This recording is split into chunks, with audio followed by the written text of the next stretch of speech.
بسم اللہ الرحمن الرحیم۔ السلام علیکم ورحمۃ اللہ۔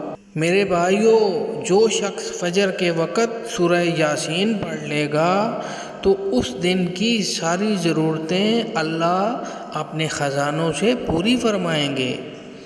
یہ پکی بات ہے کہ اللہ پاک ساری ضرورتیں اس دن کی اپنے ذمے لے لیتے ہیں اور اس بندے کے کاموں کو آسان بنا دیتے ہیں، رزق میں برکت عطا فرما دیتے ہیں اور سارے دن کے کاموں میں آسانی عطا فرما دیتے ہیں، اس کے کام سمٹ جاتے ہیں۔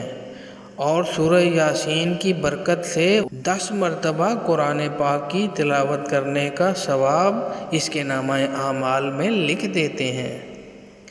حدیث پاک میں آتا ہے کہ سورہ یاسین قرآن پاک کا دل ہے۔ ہر چیز کا دل ہوتا ہے اور قرآن پاک کا دل سورہ یاسین ہے۔ اب آپ خود سوچیں کہ اسے قرآن پاک کا دل کہا گیا ہے تو اس کی فضیلت کتنی زیادہ ہوگی۔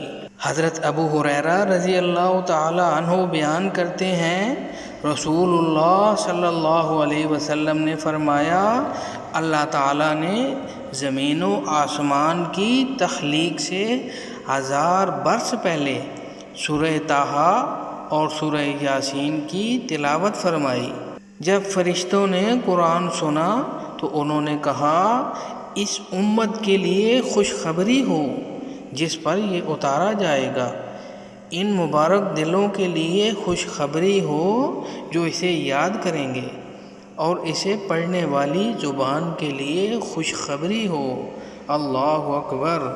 سورہ یاسین اگر کھانے پر پھونک دی جائے تو اللہ تعالیٰ اس میں برکت عطا فرماتے ہیں اور کم کھانا زیادہ لوگوں کے لیے کافی ہو جاتا ہے۔ اگر کوئی حاملہ عورت ہو تو سورہ یاسین کی برکت سے ولادت میں اللہ پاک آسانی فرماتے ہیں۔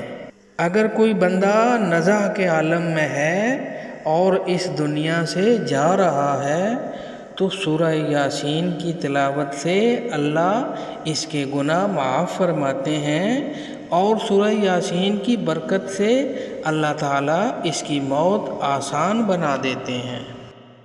تو میرے بھائیوں، سورہ یاسین ایسا مبارک عمل ہے۔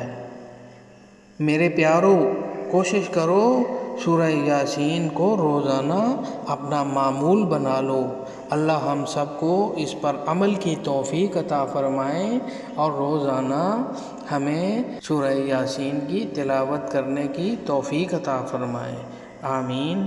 السلام علیکم ورحمۃ اللہ۔